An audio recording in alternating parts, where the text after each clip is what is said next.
Yo, welcome. Hey. Made it to see another Wednesday. Hope you know that's a blessing. He supposed to give us a line too. Huh? He supposed to give us a line. You know what I mean? Let us know that we in the game. We wanna start them off right. You know what I mean? Start them off right. Well, Big shout out to the production. So you out there on working. I want to say this on record. Right? On the record. Put it on the record. You know what I'm saying? To the production team, Fli-City Blackout, Yes, sir. Media, my brother Roberts, Star, Stat, the whole group, man. For sure. Big shout out to Gino. We be looking for you soon, man. So how y'all week been going? So far, so good. No complaints. What we got new? What empowering things are we doing in our daily lives for the Flint community? So I personally have been giving out these referrals from work. So That's beyond empowering because we talking about a real job. Referrals for real jobs. yeah, so For people. That's dope. I know I don't really talk about it that much, but I'm a supervisor at GM, and the materials department is in need, and so they asked about giving out referrals, and they told me to give out as many as I want. So I'm printing stacks and stacks and giving it to whomever wants it. So hit this right here if you need it. Let me know. I got you. You come up here and get it. We got referrals. They are starting out at $15 an hour, 401k, insurance. You'll be a part of the union. Listen, it's a dope opportunity. After a year, you get to transfer wherever you want to transfer to. I'm just saying. So It'd be nice. It'd be nice for y'all. yeah. So that's what I've been doing. And she I don't know if you heard her now, she's a supervisor, meaning that she's got the referrals, got the information, she's been in position. So if you're looking for work, you want to get on the line, want to make a new career field, looking to just do something in life, reach out to us and making sure that you get that referral because the jobs are plentiful. And I know everybody is time to get out there unemployment very soon. So in the meantime, if you need an opportunity, we'll definitely send that information so that now they can get connected. I think that's good. Look. What's up with you, D? I've just been talking to a lot of young brothers, trying to get them to kind of understand why love is important.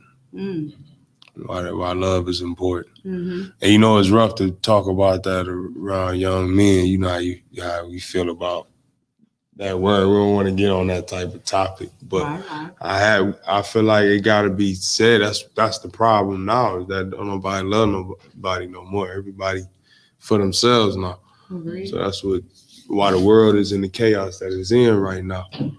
And so that's what I've been up to. Also, trying to figure out why I'm still seeing colored officers under the badge. Still confused about that. I guess like I say, no matter what goes on, no matter what happens, at the end of the day, people will always just really be for themselves. Until we start caring for everybody as a whole, everything gonna continue to be how it is. Yeah. That's sad.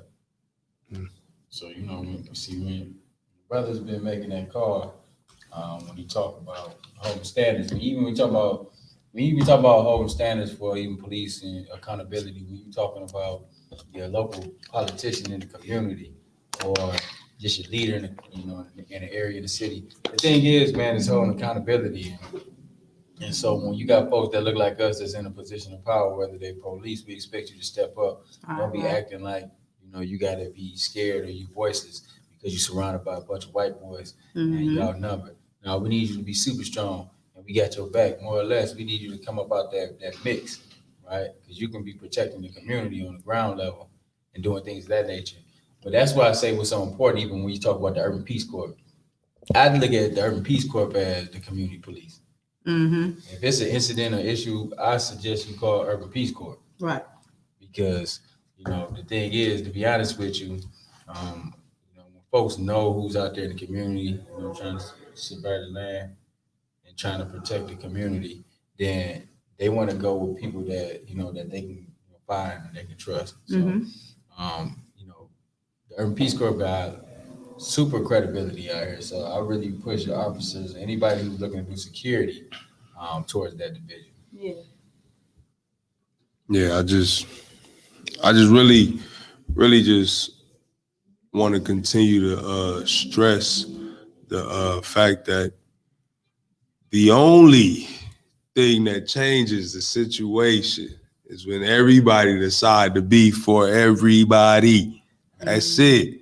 We can't move when we still single person for person, man for man. We have to be for everybody, each and every one of our brothers and each one of our sisters. We gotta be there. We gotta stand up. That mean when you talk about accountability, that mean whatever we doing that don't line up with the route that we trying to go, we gotta tighten that up too, though.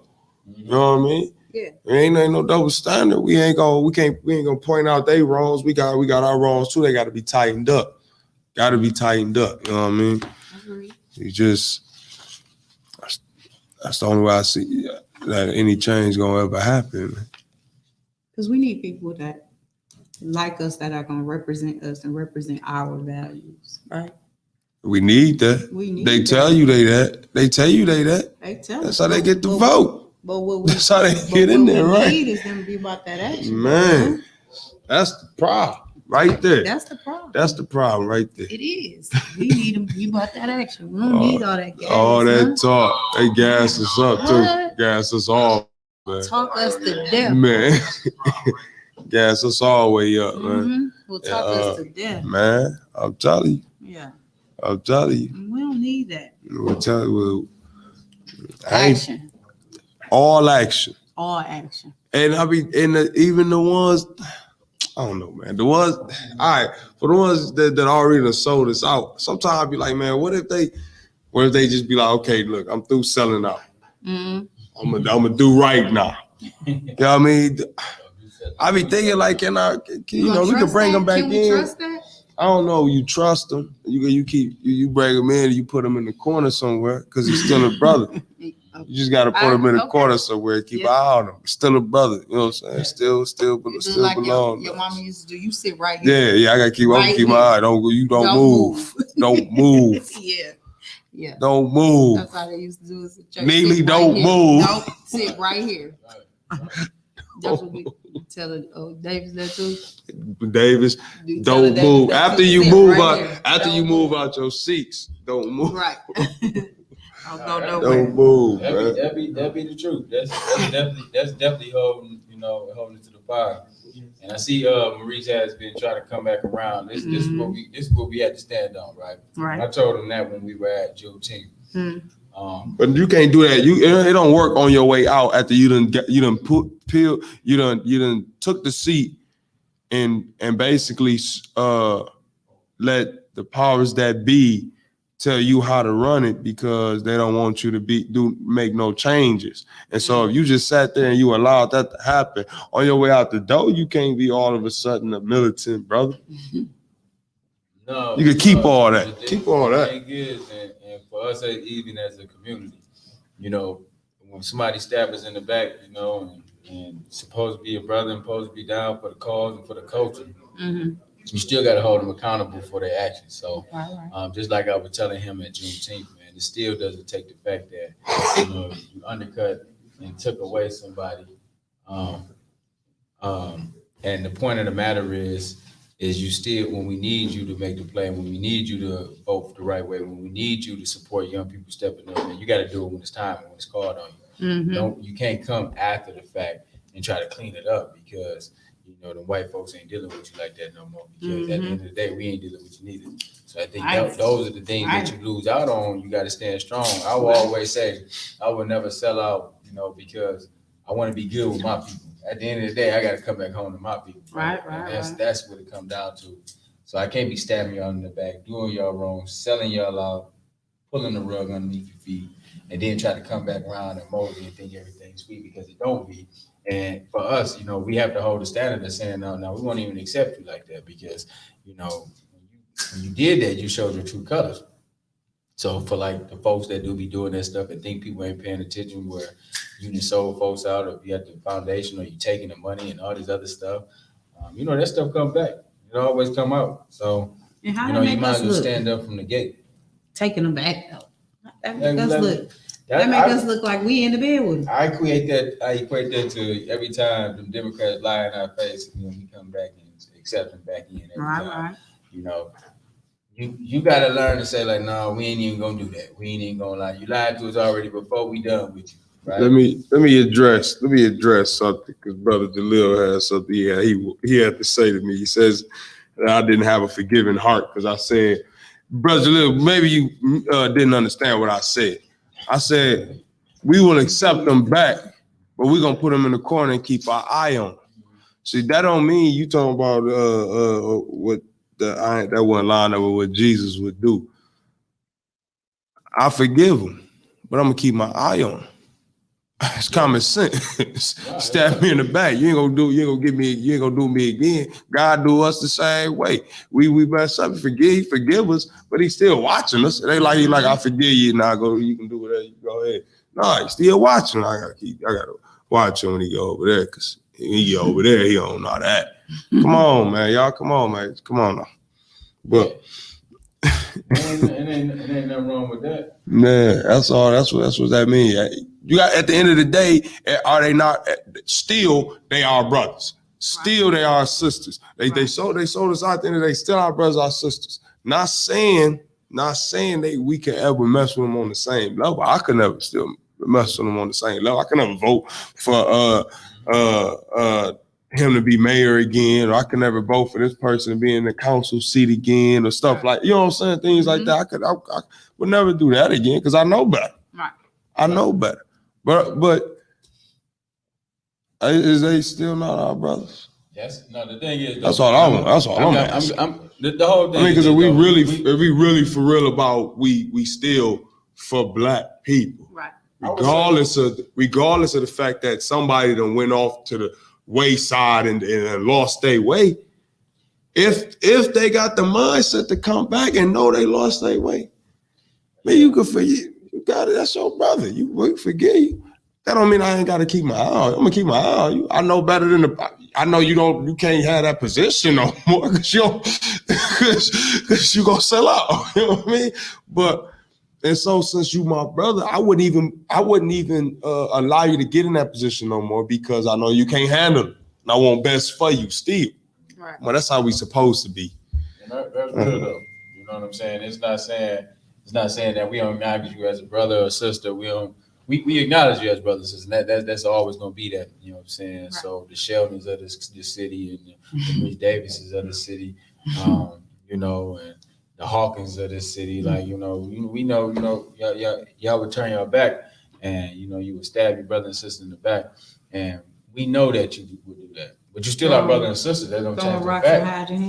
But to be honest with you, we hold you accountable, and then we got to hold you to a standard, and that's what that means. So we can't just allow you to just come back over here in our community and operate just because we gave you, just because you feel now you want to be back on this side in this team, or you want to be down with the community again. Right. That's just what we got to be. So there's no hard feelings, but we got to be strong about that moving forward. It ain't gonna work no other way. I'm tired of us thinking that we're gonna get somewhere or be unified, and we're not doing the things that unify us. So we can say, yeah, we want to be unified as a community, but we doing a bunch of shady stuff to each other. Yeah, that's it. You're not gonna get unity out of that. Right. What you're gonna get is a bunch of confusion at the end, and then more feelings, that may be negative towards one another. Mm-hmm. I can't sit at the table and I know that I got problems with folks, but I do. And the thing is, you sit at the table because it's something bigger than yourself. Mm-hmm. But at the end of the day, it's like, all right, well, listen, you need to have a conversation. You need to connect with that person that you felt or you've done wrong, right? And then you try to make amends, and then y'all come back because it's bigger than y'all. And that's what we're saying. You got to be willing to do that. Sacrifice. Grown man, grown woman do that. Yeah, I ain't in it. I don't want to be arguing to be fighting. And with I think everybody. that's part of the problem, though. Like, Like, I'm in here, folks. people don't want to have a conversation, right? Right. They don't want to have a conversation, and they are just so hell bent on just being the top dog and everything, and nobody wants to have the conversation and speak like adults to each other and say, "Dwayne, you hurt my feelings Right. when you did Such and such. this and this." X, Y, and Z. And that's valid. And then I have to be like, you know what? I apologize. Apologize for that. Or even if you don't feel like an apology, it can be as simple as saying, "I can't argue with how you feel." Yeah, that's what's rough. That's rough for people to say. That's all I'm saying. Maybe I don't apologize because I mean that, and I'm a stand firm in it. However, I can't argue with you about how you feel because they're your feelings, and your feelings are valid. Well, You have all kind of validity in it, but I can't argue with you about it. However, we can agree to disagree, and we can talk about it. That's the thing. We don't have a conversation. We can't converse about it at all. I'm finna see, because I'm finna get y'all in y'all feelings right now. Get y'all in y'all feelings right now. All right. The two new prosecutors, two new people on the prosecution team now. You know who those people are? Tell us about it. Tell us about it. Thielen, and I don't even want to say this last name. Judith Fullerton, prosecutor. On the prosecution team. I'm telling you now, my young brothers, sisters, all y'all, I'm telling y'all now, man, listen, pay attention, man. I've been telling y'all since early this year that they was finna be on some garbage. Told y'all police, they was bringing officers in, they did that. Told y'all they was finna flip downtown. You knew what was up when they gave Nate Perry that position over the defender's office. He finna be working right with Fullerton and them. It's finna be sellout. It's finna be down the river city. So we got, the only way to stop that is to get a hold to all ours and let them know like what's going on. You know, David Layton is definitely looking to control those situations over there, and everybody in the city of Flint should be in the uproar. Yeah. We talk about Fullerton, who said that she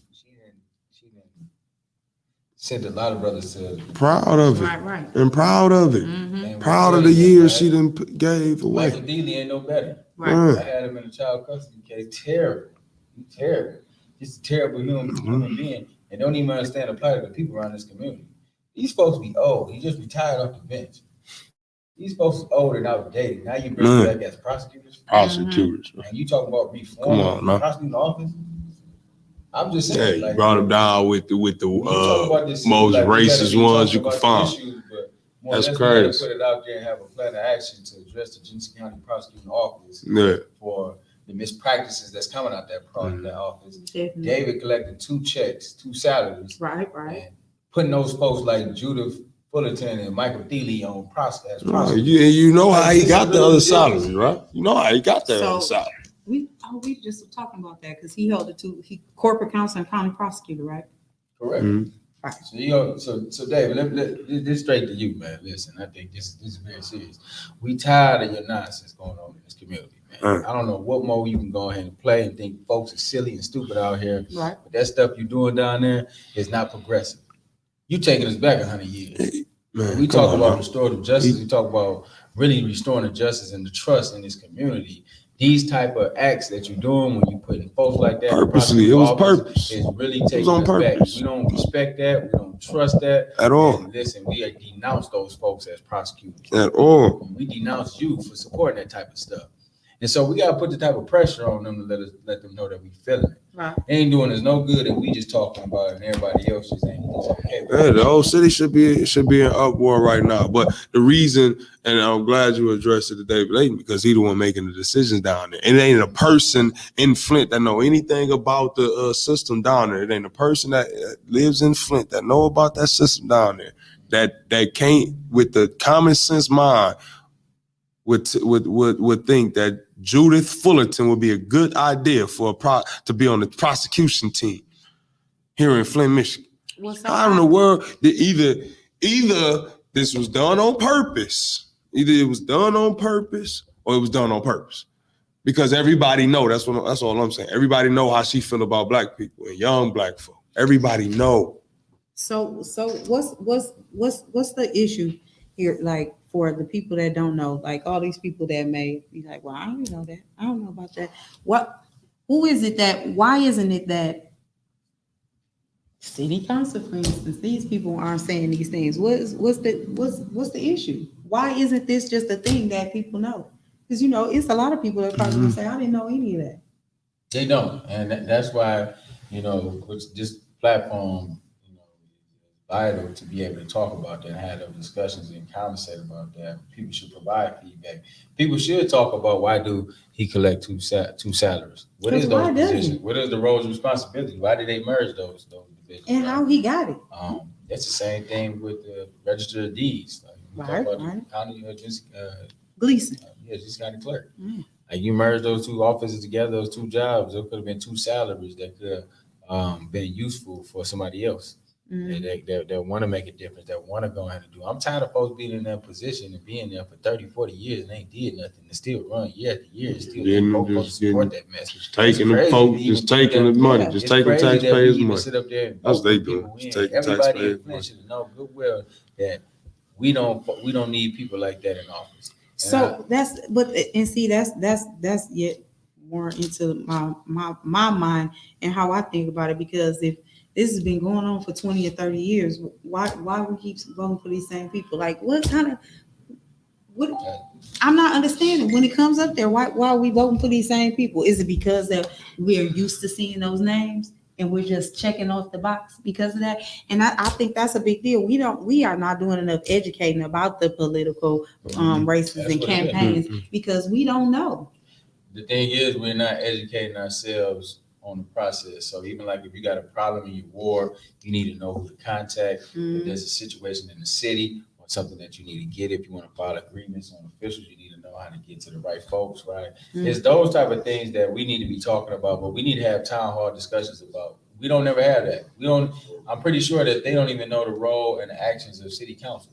So if you don't understand what city council is as a co-equal branch of government to the mayor's office, you understand those role responsibilities. If you don't, then you may not understand like what they may, what type of work that they should be working on and what they should be focusing in. And how do you charge them to follow through on initiatives that we talk about in the community? Right. So those be the things that we should be having when we have these voter education, when we talk about roles and responsibilities, we talk about policies and procedures. We should be having those discussions really to kind of talk about it. What does a delegate do? What type of information is being transferred around? And then that way you be more informed, but you be a more informed voter. You're not just I also think we don't talk about this to people young enough. When you talk about name recognition, the reason when we talk about name recognition, so when we got Cynthia Neely as a state rep, I think that's something that really hurts us, right? Because you talk about state rep as a person that's supposed to advocate on your behalf. Absolutely. So you talk about the water crisis settlement going on right now. You talk about the water crisis in general. You talk about the COVID. You talk about relief. You talk about packages for economic development. Right. You talk about all these different things that you really need somebody to really kind of, for one, write those bills up, right? Two, have the support and influence to push it around there, right? And stand on it. We won't be having that type of representation, and it's all our fault. That name recognition stuff, like we got her in there. She should never be in there in the first place. And I ain't just ragging on the sister because I know she probably didn't want to do this stuff in the first place. Neely probably. Talk to her into it. Talk to her into it. You ride with your man. You know what I'm saying? I respect that. What she say, baby? This don't feel right. It's gonna be all right. Let's just ride with me. Just go. This don't feel right. But that's real though, and like until we become serious about our politics, we talk about serious about our education, we talk about serious about black business. It ain't nothing gonna happen for us until we get serious. So we got to strategize, we got to plan, and then we got to operate. We want to see something for us. Well, I was another thing. I just feel like we don't talk about this stuff young enough. I don't think we dive into it and we really get into it young enough because. they listen. Like they really do listen if we just give them the information. But we're not making ourselves available enough to them to give them the information. That's our problem. I say it all the time. No, Brother Roberts, we have to make ourselves available. And we're not making ourselves available to these young people that are coming up and that's going to be taking over when we are gone or when we can't anymore. And if we're not giving them this stuff that they need, then what? We're going to go even further to hell in a handbasket. I just think we don't need to talk about it young enough. And it doesn't take it to be in words this big to do it. We just need to give it to them on their level. I don't always learn like that either. And sometimes we just have to just be right to the point about it. But we have to teach them, and we have to make it to where they understand it, and it will be important to them too, and let them know that it affects them and it's gonna be important to them.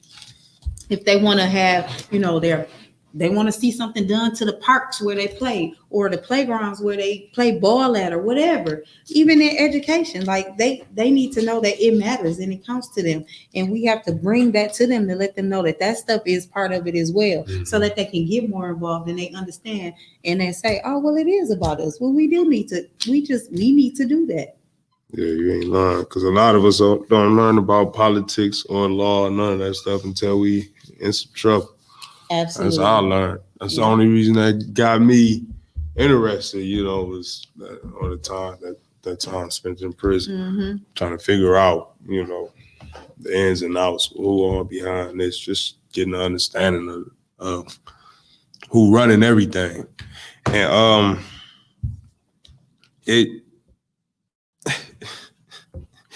it's rough when you find out who at the top. It's rough when y'all find out who at the top, man. In all honesty, we got to get back to the point where we got to be on top, right? So at this time too, man, we got a special guest in the studio today, and so we got some good friends from Houston, Texas, and they like to ask a question to the broadcast. Yes, you were talking about getting information out to the community about what's going on down to the city. In Houston, and this was really spearheaded by a local politician from Houston, and he's now representative, Rodney Ellis. And what they do in Houston, or what he does, he puts out publication every month, and he exposes all the things that are going on. And in turn, he has information about town hall meetings or even a podcast where you can discuss the issues. Everybody is informed of what's going on. I like to come up with solutions, but it's the publication, getting the information out to the people. Because of that publication, they've done great things with bail reform. We need to get. Is it a monthly publication, a weekly? How is it? It's a monthly publication. Monthly, okay. So some of the dialogue that's going on in the studio is we got some good friends from Houston, Texas, that's also talking about Representative Ellis and how he's able to compile information through town halls, but information that the community need to know about different folks and the activity that's taking place in the political realm in the city. That's a good way for transferring the information. That's how you keep people informed. And like when we talking about the activities of David Layton, when we talking about the activities of Chris Swanson, when we talking about the activities of Sheldon Neely, when we talking about the activities of Maurice Davis, when we talking about the activities of just Kate Fields, the activities of Eva Worthing, Alan Griggs, all of them, right? We want to be able to be clear and point out fallacies, right? I'm with that, right? Because you hold to a degree. Definitely. And if I was elected official, I expect folks to go ahead and tell me what I'm doing right, what I'm doing wrong, how can I better serve? Because that's how you're gonna be able to be able to know the community, the constituents are your employer. Because they're telling you how you're performing on the job. Right. So when folks vote Eric Mays in every time in the first ward, it's because obviously he must be a stronghold over there and he is returning those folks' calls, he's following through, he's picking up trash, whatever the case may be. You might not like him, but you understand that brother's gonna get voted in every time because the dedication he has for that community over there. Same thing, like that's how we have to be. So I agree with the publication. Maybe we should have like some publication, or maybe we should do announcements on here. Kind of pinpoint or kind of point out what's going on in the city, and at least give a debrief or a summary of what's going on. Yes, sir. Okay, and then one thing that we gotta realize, they always talk about government, and smaller government. The government or the justice system is a business, and when you mention Fuller and all those people, they are able to they retire and get another job because it's an old buddies network system. Yeah, of course. Designed for over 500 years for that to happen. Of course. And then when you say about being misinformed, the misinformation is intentionally. What's going on in our community is intentional. As far as us fighting over crumbs, we don't realize where the big bag is. Right. And again, while we continue to fight with Neely and all this other stuff, the county is serious. They're getting ready to strip city of Flint from its power, and the county is getting ready to run the city. That's the plan that's being laid down. Yeah. It started in 1950. I say you was trying to Started tell in me. 1950. Right. And again, because we have no strong, serious black leadership in our community, Right. and our community is afraid and scared to death, that's why we're in the condition that we're in today. And unless we're willing to fight and die for what's right, You're right. again, we are going to be eliminated. Yeah. So, to sum it up, what Brother Roberts is saying in the studio is the fact that, if we don't get our act together now, as Flint, then we're going to be finding ourselves under receivership to the county. And that's the same way that we were under receivership to the state of Michigan. We saw what happened. Flint got to get his affairs in order. Flint got to have the right leadership in place, right? It's the folks in power, right? We on the bottom. We on the bottom looking up, right? We expect these folks to work on our behalf, but they jacking it up. And they don't care about our future because they in position getting theirs right now. That's what a lot of Gen X be saying, like, hey, we got to work and we got to hold on to what we got. Right. But ultimately, it's supposed to be building up and handing it off to the ones coming up behind you. And that's why we find ourselves, we're trying to start all over every time. So us millennials got to start all over every time. And we got to feel like we got to get out the mud. And ain't nobody looking out for us. And now we're going to be looking at those Gen X like, you know what? You know what I'm saying? Like, we can't even respect y'all because, when it was time, when we needed you out there in the field and threw us a bone, we didn't get it from y'all. Well, some of y'all are champions. We appreciate the ones who are out here standing up. We appreciate the baby boomers who made a way for y'all. Right, so it is some folks that is representing that, but as a whole, we got to do better. We have to get in the driver's seat. Right. I think that's what he was saying. Agreed. I agree with that. We definitely got to be in the driver's seat. We definitely gonna have to be a part of making some moves, some big changes because, like Brother Rob said, the county get control, and Neely was moving on to that as we was having a conversation about how the county was was moving to take over. If the county take over, it's gonna get real bad for the inner city. And the only thing that bucks up against that is us, the inner city, Flint, actually coming together and standing up for something.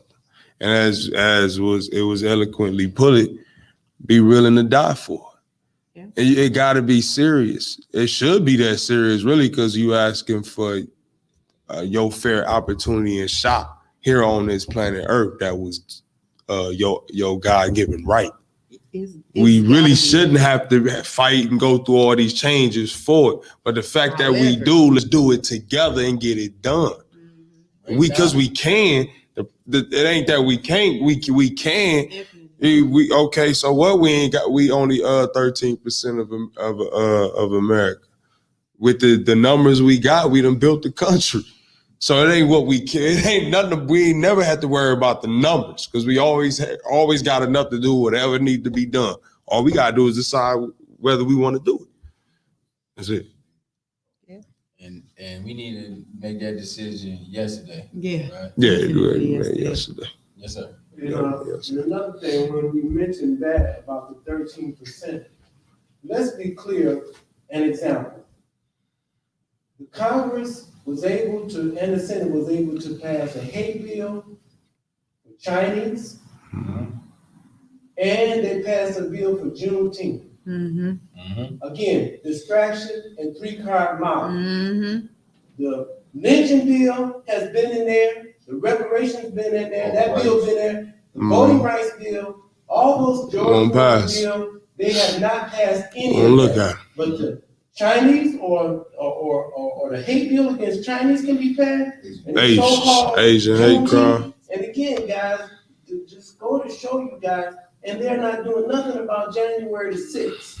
Right. What happened January the 6th? They can't even get bipartisan work to make that happen. Right. And go to show y'all the game that they're playing, guys. And that's why I'm not, I know y'all get, with me sometimes, just like I'm in the airport with your shirt on. And I'm serious, and white people upset. Yeah. And again, want to holler at me, and I can holler at them. And the police want to holler at me. Yeah. I'm in South Carolina. I ain't playing. Right. So the fact that I'm saying is a lot of us are not willing to die, put our lives on the line, like Malcolm and all them did, and Fatty Buchanan, and that's our commitment today. And that's how we got to take this. And again, when you said 13%, man, when you think about us building this country, again, we are incredible people. Absolutely. That's our problem, guys. We have lost our focus. And we got to make us get back on focus, guys. It proved we don't need. It proved we don't. It ain't. It with us. It ain't numbers. It proved that it ain't the numbers. We don't need to be looking at the numbers. We just got to be together. We put our head together. Could be committed, man. That's right. We go. Committed and consistent. Committed and following through. We always bring up the incident with the Montgomery bus boycott. Right. It took 385 days. That was a year and about a couple weeks of commitment. We That was commitment. They folded. They folded because of that commitment. To get it going. They folded over that I be commitment. saying like, when you want some change though. You say you want change, you're tired of the same old thing, but you're not willing to get out there and do nothing about it. And you expect folks who are out there doing something about it to continue carrying it on. I think that's just a real selfish way of looking at it. Like, man, you know what? When you see folks, don't just say, hey, listen, I saw you out there.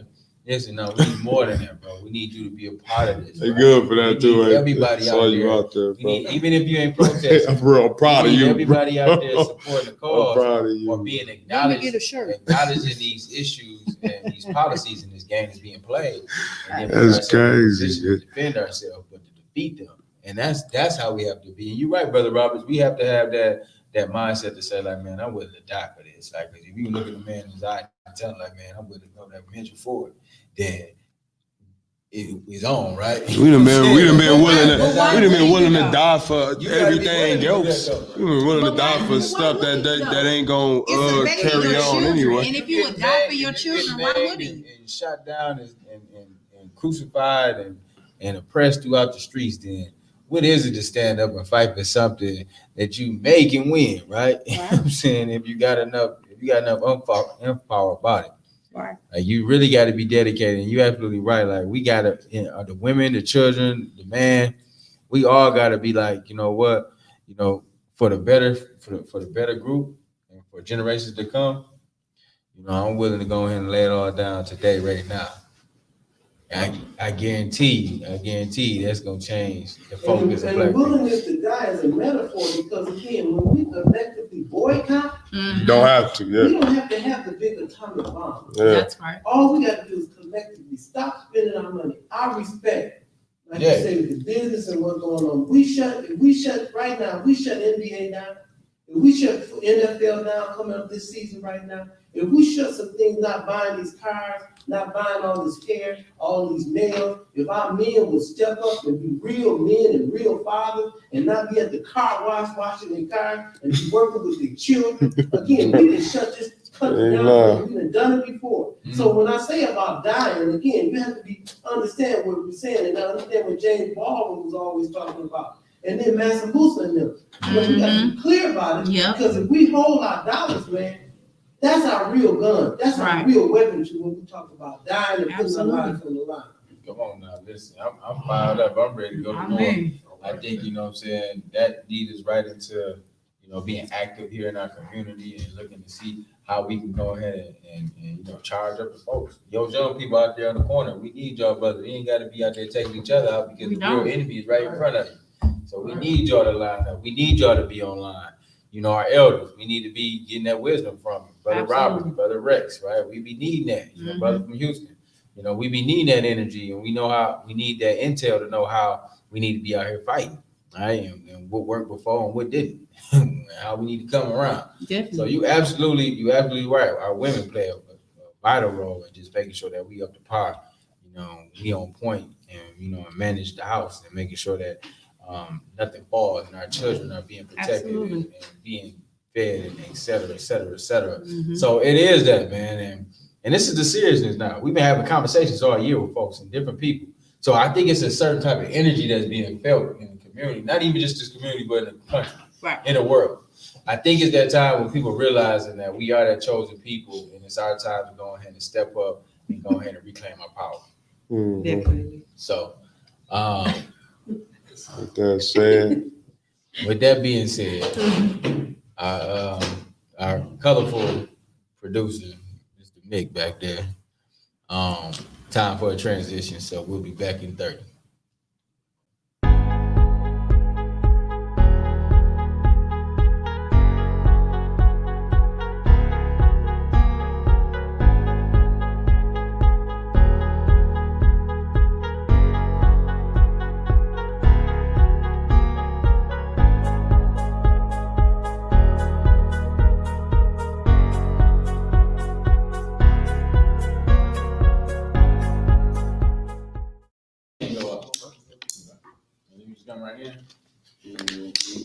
Commercial right here. We get sold this for $50. We live now. Let's roll. Locking back in. We're back. We're back, and it's tuning in. We having a phenomenal lit conversation. It's about Flint politics, about what we need to do as Black and African Americans in this country, and how we reclaim our power, and not taking that old ceremonial power no more. Just like that Juneteenth bill. That was just like something that they gave, but on the back end, gut you down, right? We ain't talking about no voting rights. We ain't protecting. We ain't going after those Republicans that's trying to take back the voting rights in those Republican states. We ain't talking about police reform. Brother Robert just talked about the police reform. Yeah. George Floyd's police bill act, the police act is still hanging in the rafters. Right? The Asian hate pass with flying colors. The reparations, all of that. They're getting dollars and cents all out here. So I think, when we talk about us, but Black people, we got to stop going for the ceremonial stuff, right? We want real change. We want real power. We want to attack those policies that y'all put in place that disenfranchised us for a long time. That's what we talking about. We talking about fair housing. We talking about economic development for small and minority-led businesses. Absolutely. We talking about education, free education. Yes. Folks in urban communities deserve free education. We got to be fighting like that. We ain't talking that stuff, man. We just talking about peanuts. And far too often, we don't never say, or we don't never mandate what we want. We deserve it all. When you talk about us building this country, building this world, all our contributions to civilization, and then we sit up here and feel like, we got to ask for some stuff. We the original people. I don't ever get that. Like, you should be taking that back. Yeah, not even asking. Look at it, just telling like, give me this. The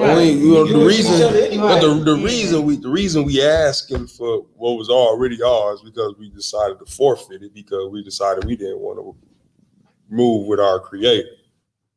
We got to get back in line. We got to get back in line with our Creator. Yeah. We was given to us. To whom much is given, much is required. To whom much is given, much is required.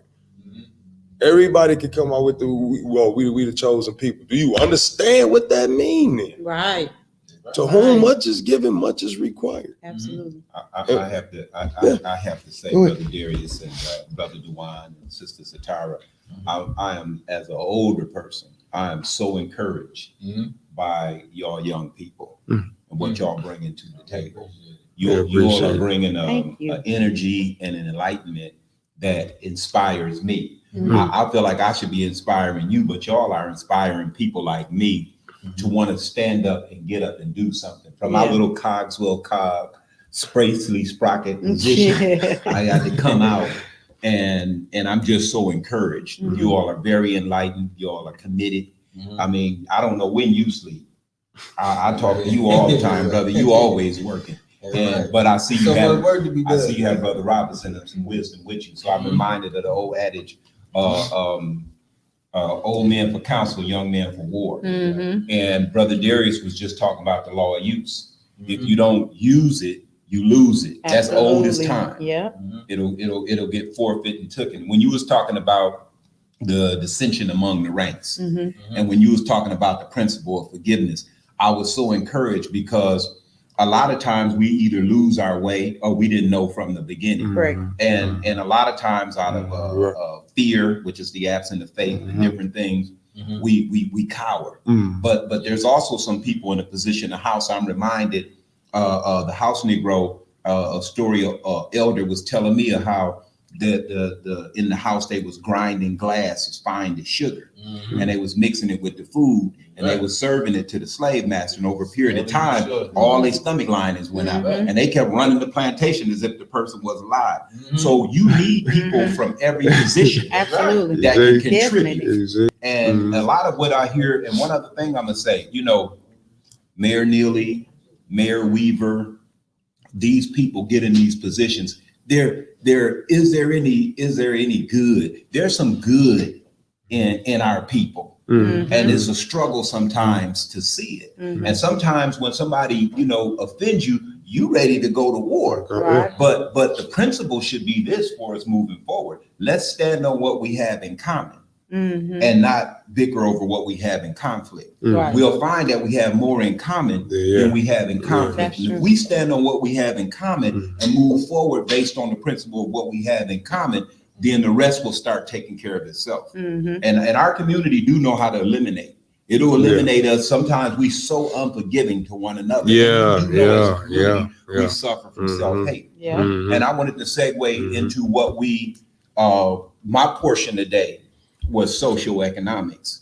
Hold on, you know what? We didn't give a formal even introduction, right? I know we were so on fire about the conversation. Oh man, it's a beautiful conversation. Yeah, all on fire. You know what I'm saying? And just talking about it, but we do have a special guest in the house, and we definitely want to go ahead and give reverence because the brothers out there doing, X, Y, Z phenomenal work from social economic opportunities, right? Creating gateways for small businesses through his location and his building.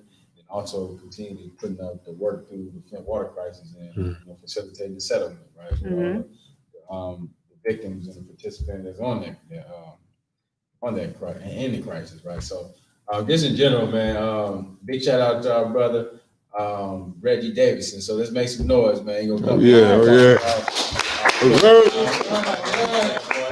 what we're saying. Like now, I know when we were talking about before, we were saying like Martin Luther King, Malcolm X.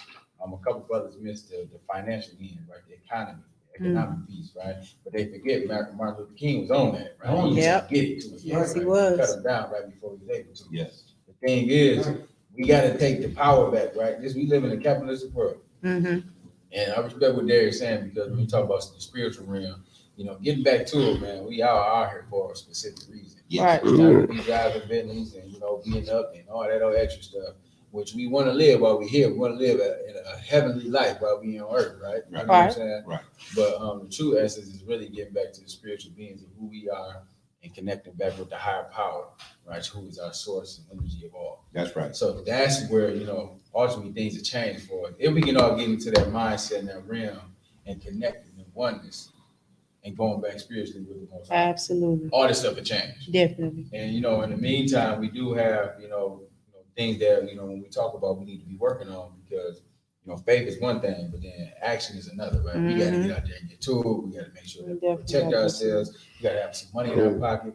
We got to have some educational systems, some institutions here for our youth, the generations coming up, and we got to tell our history. Yes. So with all that being said, man, it always takes, you need resources to do that. So, man, brother, where we at? Where the money at? So you always start where you are. Yes, sir. Start where you are. And I tell people all the time, as I was taught, what kind of job should I have? Well, what do you like doing? Because if you can turn what you like doing into a job, then you don't mind getting up in the morning and going to do it. Right. But meanwhile, look at the basic fundamentals. What moves us? Land, labor, and capital. And those who own the land generally employed in labor that generate the capital. It's a finite amount of land, and we must have some of this land to call our own. We talk about legacy work. How many people in the city of Flint paying $400, $500, $600, $700 rent perpetually? In the Genesee County, there's been over the last 15 years about 4,000 people perpetually on Section 8. And so if 4,000 people have been perpetually on Section 8 going in and coming off, and you know Section 8 pay a higher rent to the landlord than anybody else, then some of us need to own some of these houses that people are in here paying Section 8 on. If Sister Satara, Brother Darius, and Brother Dewan all own 10 houses, they got them for the land bank for $1,000. We created a nonprofit organization that went to J.P. O'Sullivan, for example, over there at the airport, or the Fambinio brothers over on Lapeer, or Ryan Distributing Company. These 3 beer and wine companies, they long trucks coming to Flint from 5 in the morning to 8 in the morning, dropping off beer and wine to the corner stores, and they making 17, 18, 20 something million dollars a year just distributing beer and wine.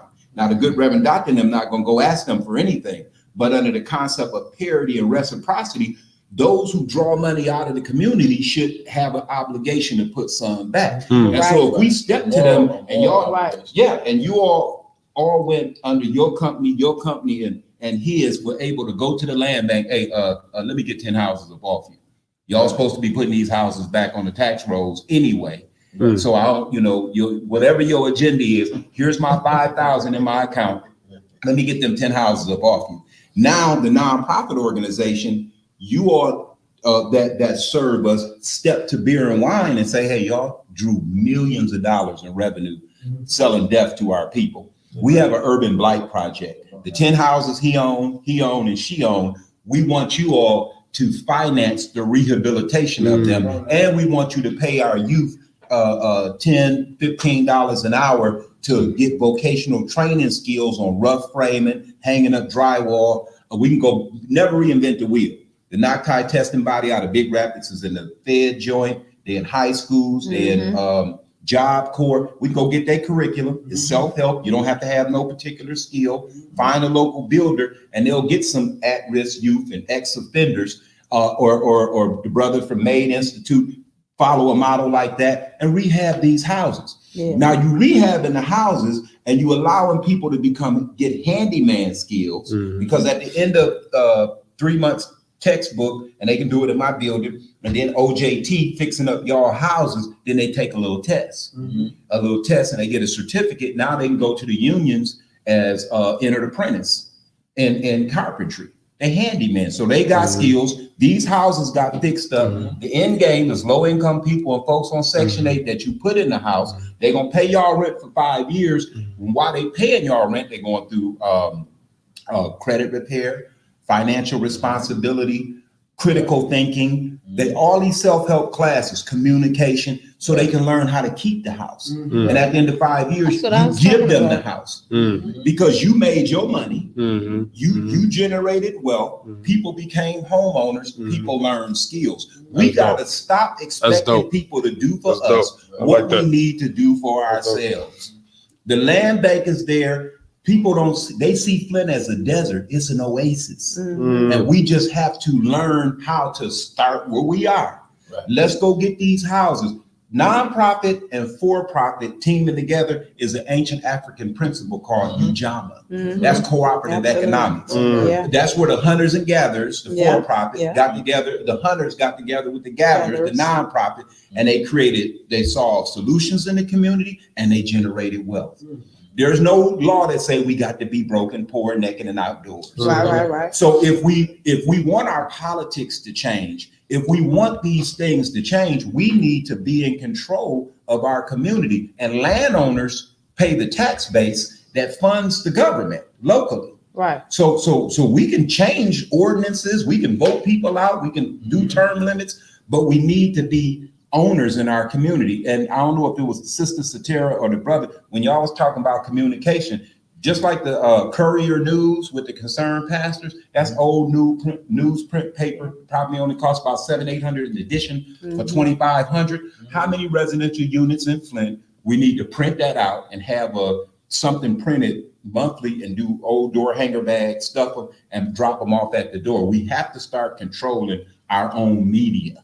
Right. If we're in control of what the people drink, out of the well of communication, what they drink reality shows. They drink Channel Zero, whether it's Jerry Springer or the Real House. They drink that. That's what we're drinking. So we're not getting fed with what's really happening locally. And in every local community, there's a power base. Yeah. Whether it's the DDA, these power bases, like Brother Robinson said, they have an agenda. Yeah. And their agenda and master plan is being pushed. And a few of us out here, you are doing all this work out of door. Each day they fending for survival. They're gonna support you how? They can't even hear nothing you said. Right. Even the Catholic Charities were smart enough to know we gonna feed you, but you got to come up here and listen to the good Reverend Doctor first. Yeah. So they make you listen to their homily or their message, then they take you downstairs and they feed you. We have to imitate what works on all different levels. So what the example I just gave you all, we have to practice UJAMA. We have to take our nonprofits and our for-profits and team them up to solve problems and create wealth. The problem is the nonprofit industrial complex is just as worse and big as the prison industrial complex. You have foundations and organizations that will feed you a little bit of grant money and take your ideal, remix it, and get paid.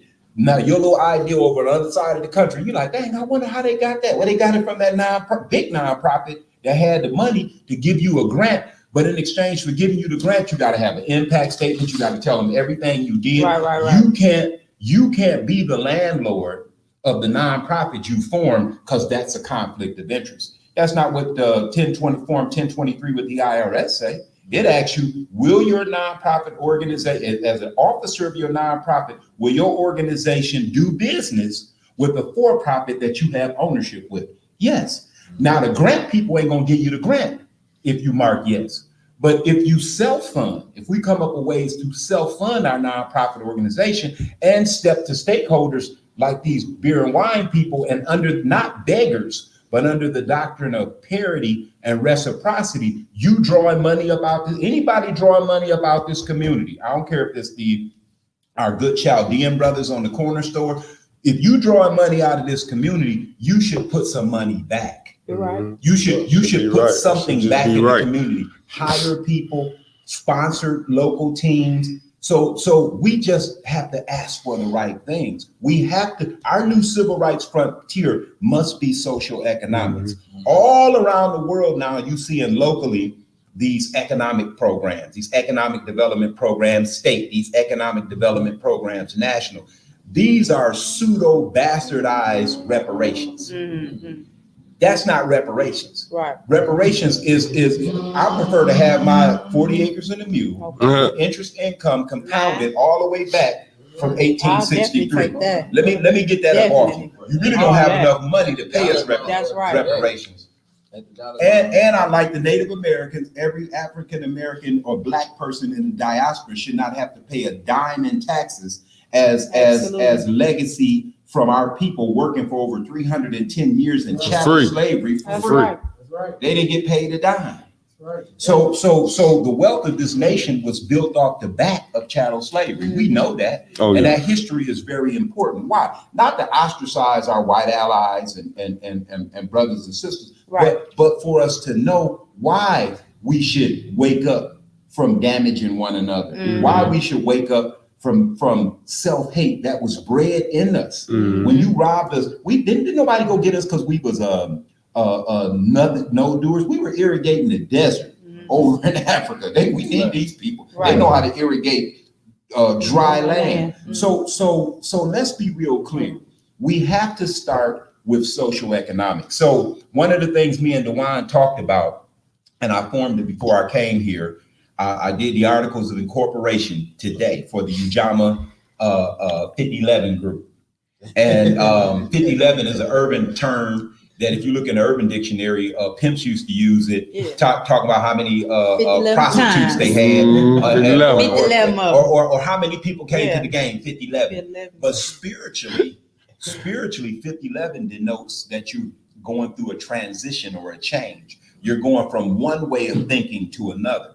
I remember a pastor was telling me to pray for your enemy. And I was, getting into the word and trying to learn it. I said, I prayed the prayer of David. God, kill all my enemies. He said, oh, wait a minute, brother. What kind of prayer is that? I prayed for it. You told me to pray for it. I He prayed was for it. saying, God, you your own worst enemy. So are you going to pray to kill yourself? Mhm. So there is a death that has to take place.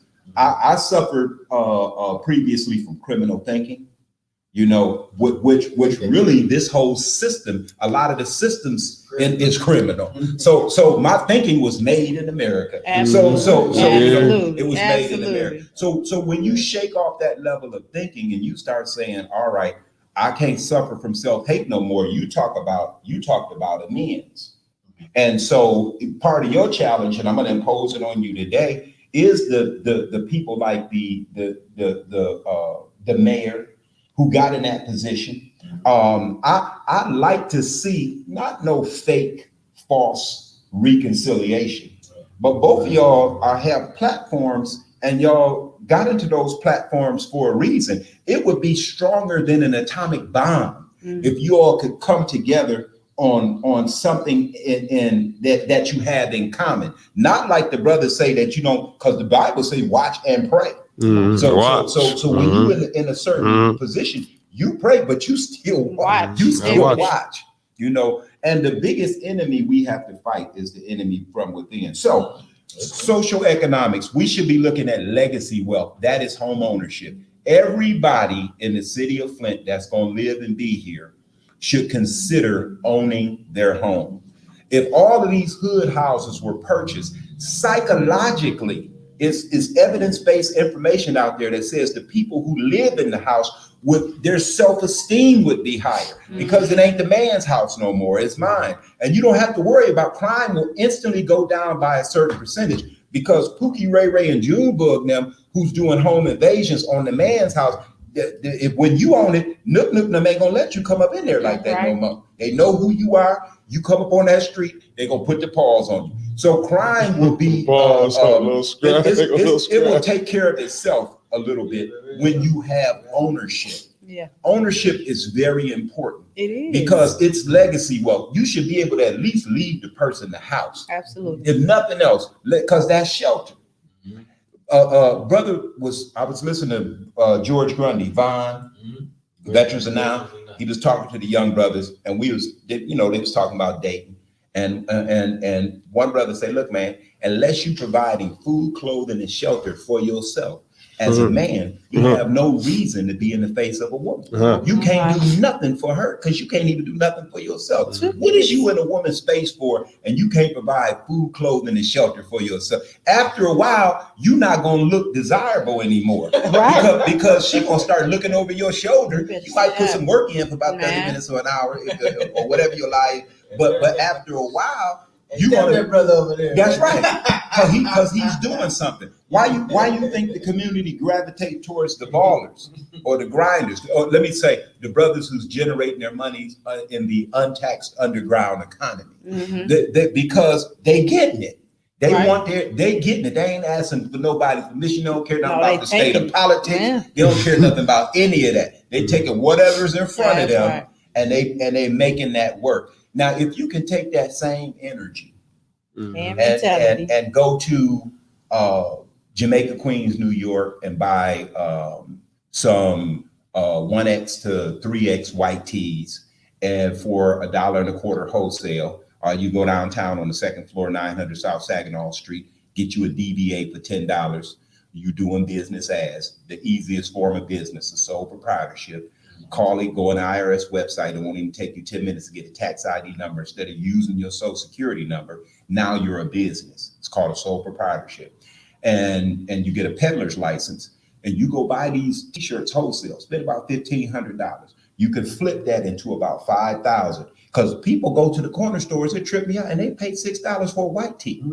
Yes, they do. So now you go to Brother Habib now, and you say, okay, I got these white tees. You paid $1.25 for them. They selling them for $5.99. So you sell it to the $1.25, 2 for 1. That's street money, right? So you sell it to them for $2.50. The ones 4X to 8X, you pay $1.75. You sell it to them for $3.50. They selling it for $6.99, and you give it to them on consignment, just like you was doing that work on the street. Yeah. Give it to them on consignment. Come back and pick your money up. You got a peddler's license. You can stand out on the street, maybe give them $20 to use their parking lot. You sell it out the trunk. And when the police come up to you asking you what you're doing, you show them your peddler's license, your DBA, and you keep making that money. We have to start thinking about being entrepreneurs and not just working for people. Definitely. When you can parlay whatever your skill set is into being an owner, it's a lot more work, but the reward is a bigger reward, because now you're a stakeholder. You can hire people, you can generate wealth all day long if you want to, or you can generate wealth and you stop trading dollars for hours. I work one of my streams of income is dollars for hours. I get paid for whatever work I put in. And then another one of my stream of incomes is residual revenue. While I'm asleep, people paying rent. So money coming in even when I'm asleep. That's the type of money we want to start generating. Absolutely. So we have to start with the basics, and land is the easiest one. We must think about owning the hood, one person at a time, in groups. And Dewan put me up on it. He said, oh yeah, brother Red, yeah, land bank, you got to have $5,000 just to come to them to get some property. I said, okay, why don't we form a consortium of groups that have $5,000, and then maybe a consortium of 4 or 5, and you always plant cells separately, so that if any one of them become infected, it don't infect the whole group. Right. And then these cells or consortiums step to the land bank again with force. Hey, we from the area, and we need to get some of them houses up off you. Your mission is a nonprofit organization to get these houses back on the tax roll. So we're very respectful. We just come and organize. We got our stuff together. Here's our bank statements. We have our 5,000 in our respective groups. We saw a block of about 30 houses over there. So between us is 25,000. Let us get them houses up off. Here's our plan to rehab them and put them back on the roads. That should be it. You in 2003, 2004, you used to go to the land bank with your driver's license and $500 and get a land contract. What happened to that? See, Mays was talking about these houses in the city of Flint, taking them from the land bank and letting the city of Flint handle them. And I think that's something Neely is receptive to. So the houses in Flint can be taken from the Genesee County Land Bank, and the city of Flint can do the same thing that the county is doing. That's not rocket science. But if a group of people step to them with a little bit of change and the plan to do it, it's easier to get momentum on that. So I pledge to you under the sound of my voice that the Ujamaa 5011 group had its $5,000, and I'm prepared to even use that money as a fundraiser to help a few other groups generate their $5,000 so that we can step to them and do something. So now that I'm saying it out my mouth, I'm committed. Who ready? I'm with it. Whoever ready, Just call me, let's go. I'm with it. Because the more we sit there, you're the ball over here. I ain't got never mine. gonna happen. But we're gonna have to take and Renewal Under Growth is the nonprofit that I'm forming. It's going to be 501c3. And the job of Renewal Under Growth is going to be a socioeconomic nonprofit organization designed to help develop vocational skills, promote urban and underserved community legacy wealth, as well as business development. We'll use community fundraisers and self-funding.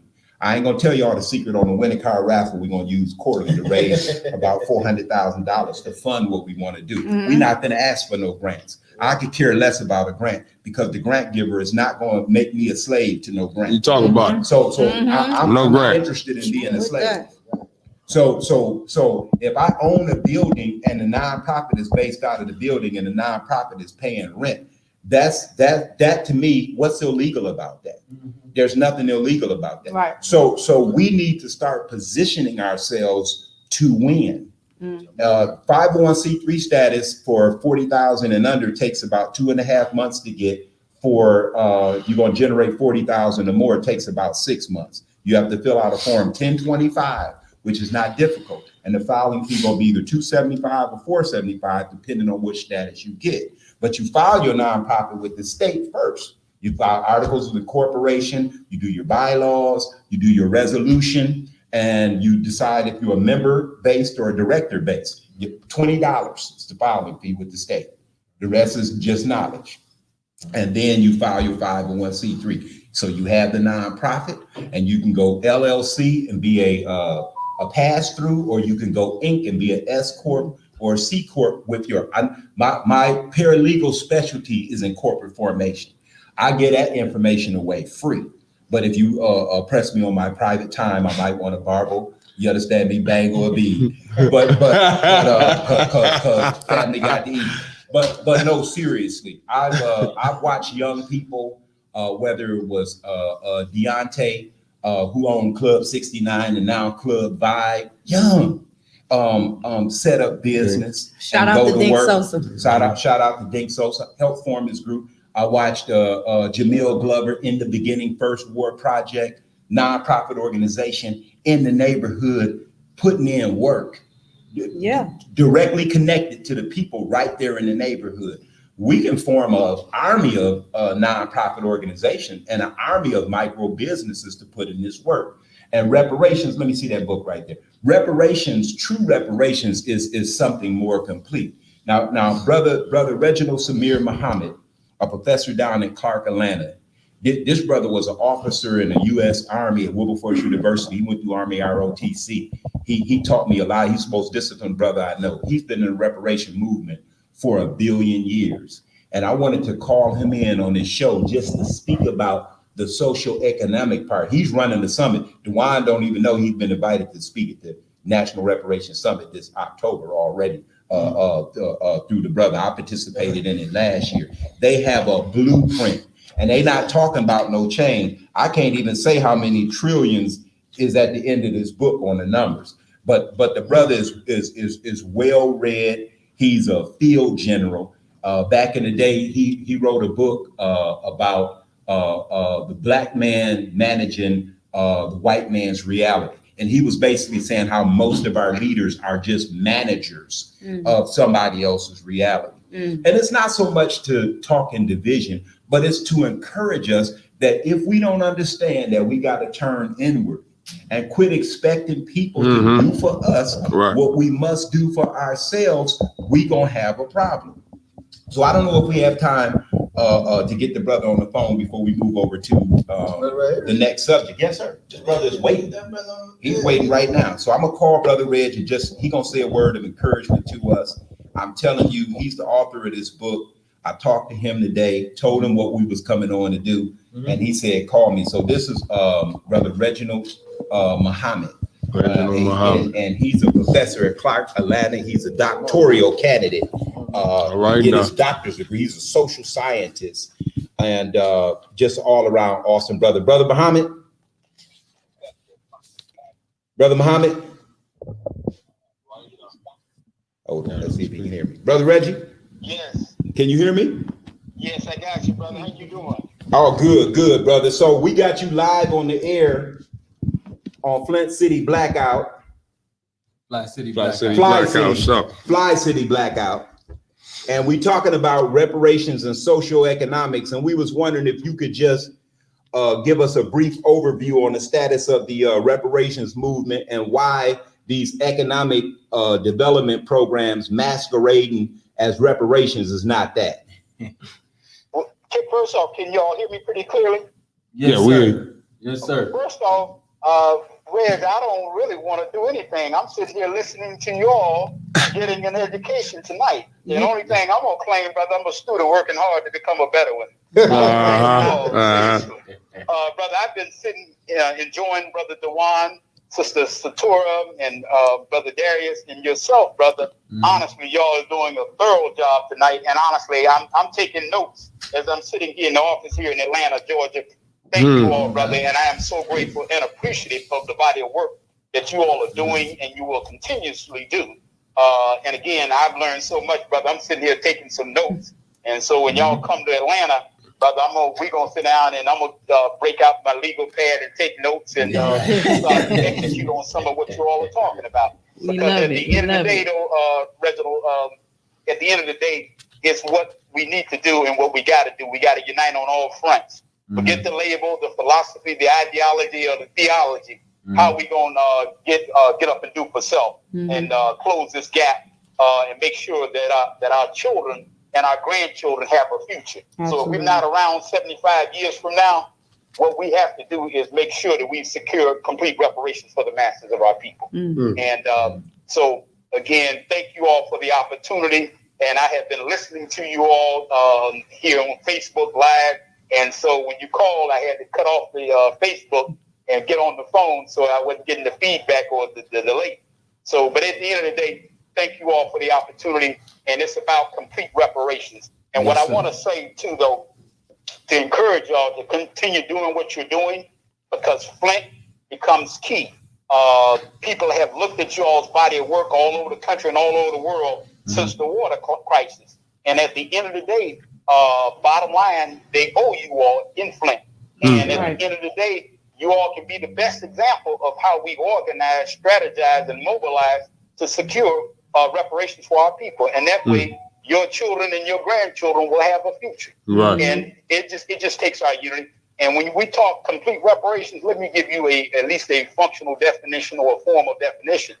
The process by complete reparations, the process by which a nation or a people is provided with the means to repair, restore their condition, achieve decolonization, and make themselves whole through the ability to self-govern, self-sustain, self-defend with their own independent landmass, economy, education, culture, and high civilization. Let me do that once again. And you can go to our website. You can go to our website, and after the show tonight, I'll make sure y'all have my number. But complete reparations, the process by which a nation or a people is provided with the means to repair, to restore their condition, achieve decolonization, and make themselves whole through the ability to self-govern, self-sustain, self-defend with their own independent landmass, economy, education, culture, and high civilization. That's complete reparation. And the reason I'm on that, because all over the country, you all see the conversation of reparations. Right. You see social justice movements all over the country, and the great body of work that you all are doing with Black Lives Matter right there in Flint on the ground. Not talking theory, you actually doing the work. And at the end of the day, complete reparations recognizes that. And at the end of the day, if we're going to, you're talking about the complete restoration and the transformation of Black life, that's complete reparation. And we ain't talking, Brother DeWine, no 20 and 30 years. We can do this within 5 to 7 years. We can start to see complete reparations, where to the degree you see actually the restoration and the transformation of Black life.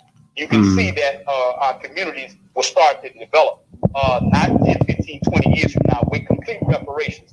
You'll see that the education paradigm will change in Black America, and even in Flint and in Atlanta, with complete reparations. And what they're talking today, much of what they're talking today is economic and political patchwork. It's not complete reparation. So you see corporations throwing money out there. You see Black folks who just jumped on the reparations bandwagon. They'll say, well, okay, they owe us $15 to $20 trillion. The hell they do. They owe us much more than that. That's crumbs. That would be like, Sister Satura, that would be like you being one of our family members or one of our relatives or associates has been in a car accident, and the next day the insurance company call you and say, look here, if you sign off on this sign off on this paperwork, I'm gonna give you $1,000. In fact, we'll give that $1,000 to you within 10 days. We're gonna get that $1,000. Now, had you done a proper assessment of the damages and come up with compensatory damages as well as punitive damages, well, that accident, you realize, wait a minute, this accident is actually worth $100,000 because I got some long-term injuries and suffering that had taken place. Right. But if you sell out for $1,000, you don't realize that had you done a proper assessment, it's worth $100,000. Right. And so when we're talking reparations, brother, don't let them come in the front with what you all have suffered there and say, well, okay, we're going to give every family $5,000 and y'all be satisfied with that? No, absolutely not. We know that there's been some long-term damage here. Absolutely. And they will give us complete reparations, Brother Darius, and it doesn't require it doesn't require us doing any more praying to them. It doesn't require any more proclamations. It doesn't require any more protests. Because one of the things that I've learned that in my 30 years of doing this work in reparations is that how we are able to secure reparations is, bottom line, is we consolidate our movement. And forget about the ideology, the theology, and the philosophy. What is it that we need? How are we going to repair the damage? Complete reparation. So we ain't asking what your label is. Not asking where you go to church or to the mosque or what the synagogue. Right. We realize that Black people have been injured and have been damaged. And at the end of the day, reparations, complete reparations will do that. Now you say how we'll do that? Because I'm talking to people all over the country now about the declaration and the work we're doing. They say, well, whites are not going to give y'all reparations. Oh yes, they will. They give reparations out all the time. Reparations is not anything new for the American government. Israel gets reparations. Right, every the year. Native people have gotten reparations. Yeah. The Japanese have gotten reparations. And when President Obama, before he left office, now President Joe Biden, they signed a reparations bill. They looked at and said that there were Jewish people in the country who were below the poverty level, who were Holocaust survivors. They deserved millions of dollars of the taxpayers' money. And they wrote a reparations bill and passed it through Congress, both the Senate and the House, without really any opposition. But now what about Pookie, Peanut, Ray, and Sinead now, who deserve reparations? But because that level of disrespect and disdain for our people, they said, hell with it. We're not even going to acknowledge reparations. In fact, you ask us about it, we get angry. And then we got some old petty bourgeois scared to death Negroes who say, well, no, Black people, we don't want reparations for Black people. Well, anytime you find a Black person, man or woman, who don't agree with reparations, it's generally for two reasons. And I can prove this with no limit of time. It's either they're ignorant about reparations or they fear what the white backlash is or what their white counterpart is going to do to them or do against them if they support reparations. There's only two reasons why. Because those same Black elected officials have supported reparations for everybody else. But what about Pookie, Peanut, and Pop, who have been systematically locked out, locked under, and locked in for generations? Right. Who in survival mode, as Reginald talked about. And so when you're in survival mode, you're gonna cut corners. Because you gotta sleep, you gotta eat. You gotta take care of yourself, and sometimes trying to take care of family. So you're gonna cut corners to get paid. So we don't even have to do that anymore with complete reparations. And what I want to leave y'all with is how we honestly can get reparations, and it ain't just a pipe dream. Because you're not gonna have me on your show 30 years from now, bent over looking stupid, talking about I'm pushing for reparations. No, what we'll do is there is what we call the quadruple base paradigm. Quadruple, what did you say? The quadruple base paradigm? Yeah, the quadruple base paradigm or theory. Quadruple base paradigm or theory. All political, take this to the bank. You don't have a scholar or activist or leader can defeat this particular paradigm. All political and economic decisions, even in Flint, even at the nation's capital, are based. They will make all political and economic decisions based on 4 different variables, and they always decide, Brother Dewan and Brother Darius and Sister Sator, is that number one, will it enhance or ill affect their power base, their profit base, their policy base, and privilege base. All political decisions in this country are made at the local level, state level, and the national level. Will it ill affect or increase, number one, their power base, their profit base, their policy base, and their privilege base? If you ill affect that, they'll come to the table with reparations, even in Flint. We'll prove that, because I know we don't have 10 hours to do this. I'm going to prove this within 2 minutes. If you notice the first stimulus package, they passed that bill within 2 weeks. Over $2 trillion. You Yeah. talking about what with the you talking about the The COVID first, relief? very Yeah. first stimulus package, that even Trump was in office when they first gave out the first stimulus check. Mhm. How were they able to do $2 trillion in 2 weeks? And anybody else come to them talking trillions of dollars, they will filibuster that and stretch it out for years and months and decades to come. But they were able to move $2 trillion in 2 weeks.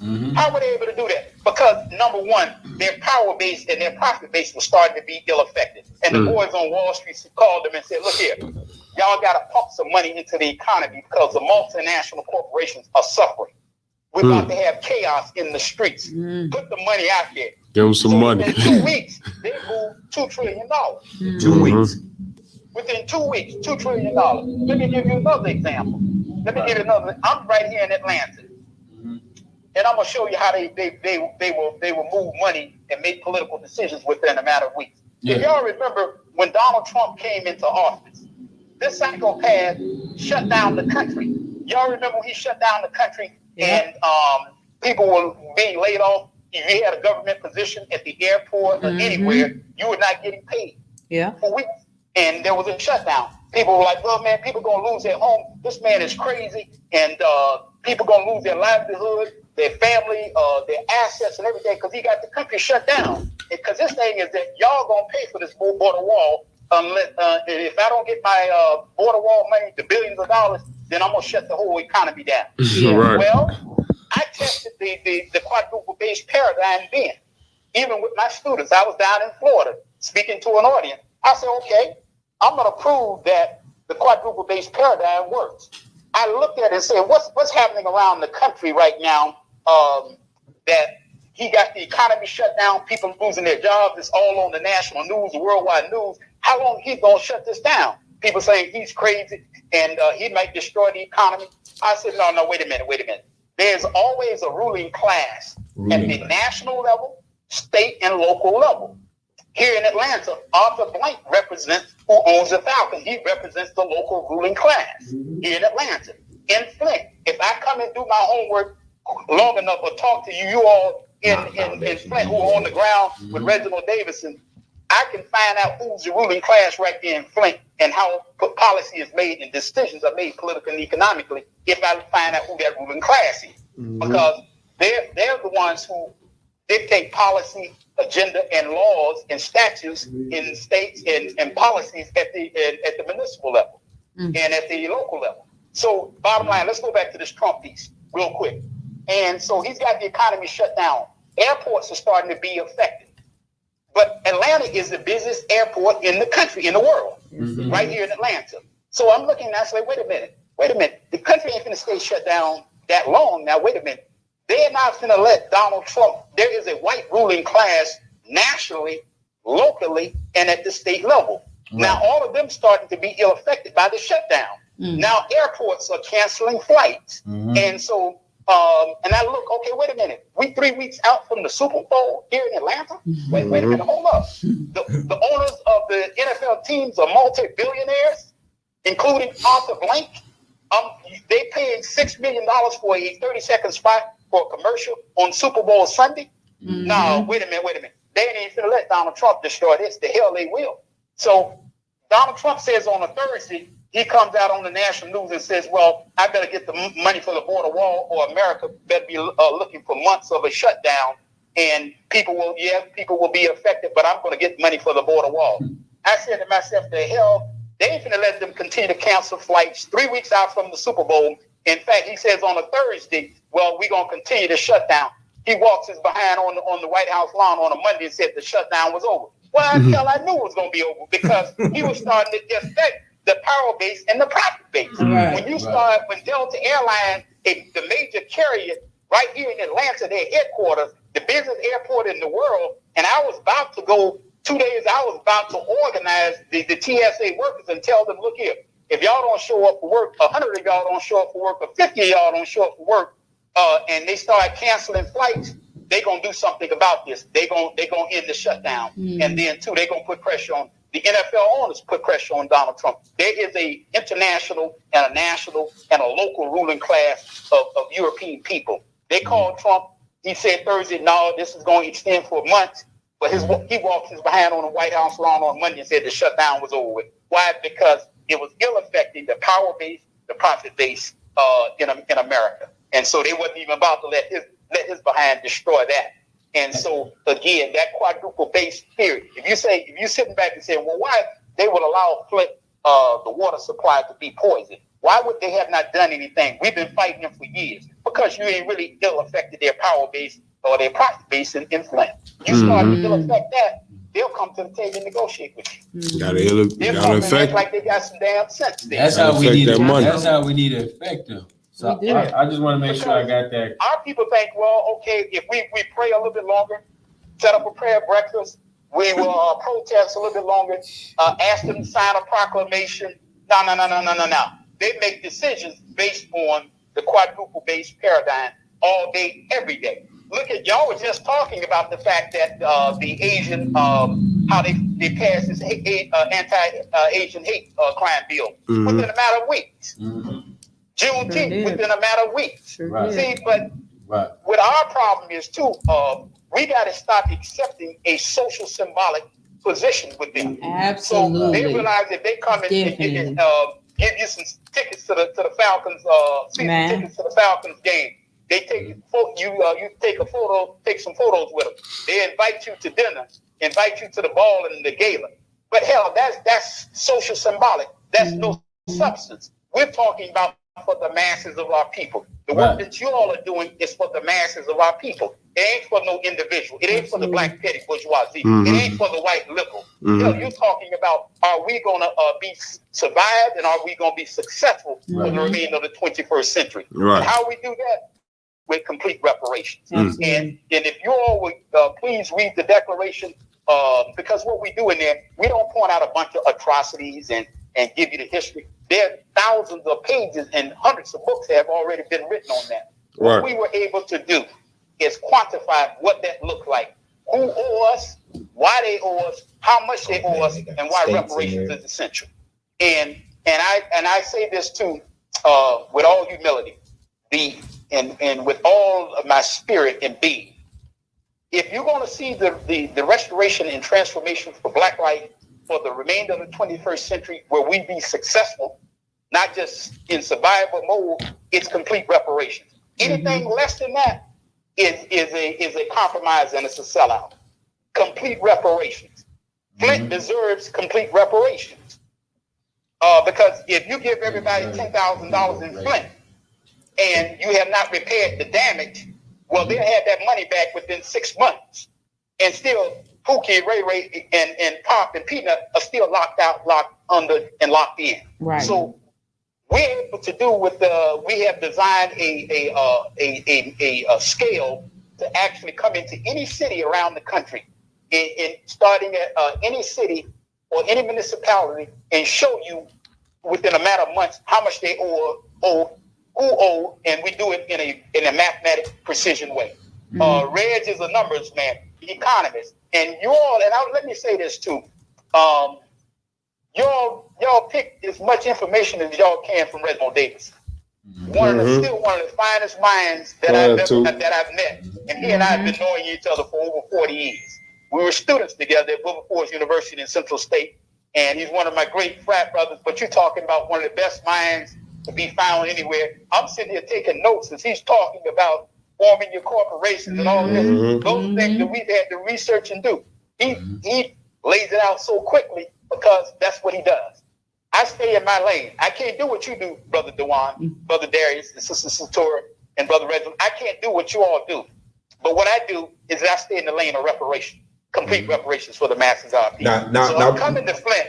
I'm coming to Flint. All right. Not to take no photos, but y'all say, brother, tell me what we need to do on the ground with the masses of our people, and that's what we're coming to do. Now, Brother Reg, before you get off there, tell us those 4 P's again. Power, profit, policy, and privilege. Policy and privilege. All right. And we keep it in that order because the paradigm can be argued against and it can be deconstructed if you don't keep it in that order. Okay. Power-based, profit-based, policy-based, and privilege-based. And you all, let me tell you what the power base is. What makes up the power base? Of course, it is the land mass to a degree, but do you realize what you got to have to be the superpower in America, brother?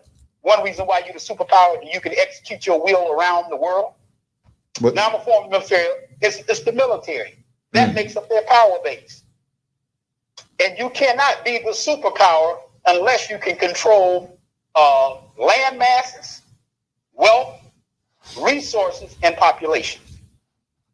You can't be the superpower. America and Japan and China are considered superpowers because the ability to control land masses, wealth, resources, and populations.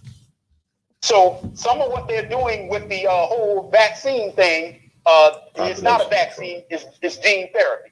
But at the end of the day, they're about controlling population. yeah, Vaccine thing, they're about controlling population. That's another lecture for another time. But at the end of the day, that power base, we know it's the profit base. You're talking about the banks, the insurance companies, the multinational corporations. What's the policy base? Policy base of national, state, and local government.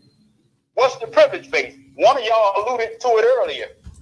When you see how much time and money and energy is spent into sport, play, and entertainment, that's their privilege base. It ain't necessary, it ain't absolute, but it's their privilege base. And when LeBron and the other brothers decided that they were going to walk out for a couple of games during the Black Lives Matter movement and the work that you all are already doing, when they decided that, you know what, we're not playing a couple of NBA games, well, now all of a sudden the owners want to talk. right.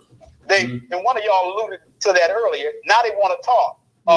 But see, our players got to have the courage, Right. to execute and to be able to say, look, put some concrete demands on the table.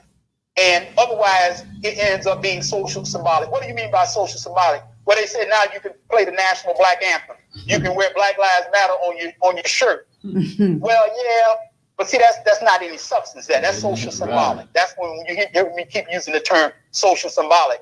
Well, we're going to have some meetings with you all. We're going to allow you all to donate to a few charities. We're going to give a few dollars out here to a few black organizations. But again, that's economic and political patchwork. Right. We still got brothers and sisters in Flint who are suffering right now. That's And right. we need substance in Flint. And so again, I just encourage you all. I don't take lightly, because all political and economic movements that have been successful throughout centuries and throughout decades always had a youth and a student component linked to it. Yeah. So you all are right on time. You are right on point. And like I said, if I'm going to go to battle economically, politically, or physically, that brother that y'all got sitting right there in the middle, he's an elder now, but he can still throw. Reginald Davis, and I'm so grateful for his friendship, and thank you all for these few minutes. If y'all have any questions about what I said, I know I kind of ran through it, but he told me my time would be short, that you all were going to be laying out the economic and the political work for Fli-City Blackout. So I was just enjoying what you all were doing, and I'm literally sitting here taking notes at my desk. But if you all have any questions, any current concerns, or any critique or criticism of what I said, let's talk about it. And I want to give y'all, I'm going to have Reginald Davidson give y'all my number. So if y'all got any questions that you all want to ask, but I need you all a part of the reparations movement. We can secure reparations for the masses of our people if we're united on all fronts. We will. And again, our unity becomes key. It's more effective than atomic bomb. Anything that we want to get. And one of the reasons why reparations has been around so long, we have a fragmented movement. If you ask 100 people in Flint, what is reparation, you'll get 100 different answers. So I gave you the definition of complete reparations. And then two, how do we consolidate the movement? Well, one of the things that we're doing October 8th, 9th, and 10th here in Atlanta and virtually. So if you want to come to Atlanta, just give us a heads up. We're going to have a place for you to stay in the hood. We're right here on the ground with the people and in the West End. And so again, the 8th, 9th, and 10th, if you would go to our website, nationalreparationsinstitute.org, you can see that I'm not just talking. We got other brothers and sisters who are part of this movement and the work. the National Reparations Institute.org. And please read the declaration because it will tell you who owe us, why they owe us, how much they owe us, and how did we come up with $83 trillion. They came up with 83 trillion. So Brother Reg, I'll commit to purchasing 15 or 20 of these declarations to just give out to the Brother Dewan can just give out to and Sister Satara and them to whoever they want to. And I'll commit on air to renting a van during that period of time. If anybody else want to put up some ones to come on down there, I'll rent the van. Y'all pack the van and going down to Atlanta to the reparations movement. I'll make that commitment. Roll on down. Let me say this. You have to roll on down. Let's There. go. You all You are have to doing roll on announcements. down and set up shop, Fli-City, back out in Atlanta. Man, come Yes, sir. on. The show in On Atlanta. You on hear me? locations. On location. Hey. Let me close out with this. And if y'all have any questions, I'll gladly take any questions. And even after we off the air, you need to ask me the questions. But remember, if you want to talk about the complete restoration and the transformation of Black life economically, politically, culturally, socially, and educationally, and economically, it's complete reparations. And again, we don't have nobody to defeat that argument. I didn't just start doing this 3 months ago. This has been 30 years of work and on the ground with the masses of our people. And at the end of the day, if you say that a lot of times we point out the results. So we can say, well, if Black people just get more education, if we do just more investing, there's a lack of education, teenage pregnancy, alcohol, drugs, the Black family. These are the problems. We say those are problems. No, those are not the problems of Black people. Those are the results of our problem. So let's stop blaming the victim for the crime.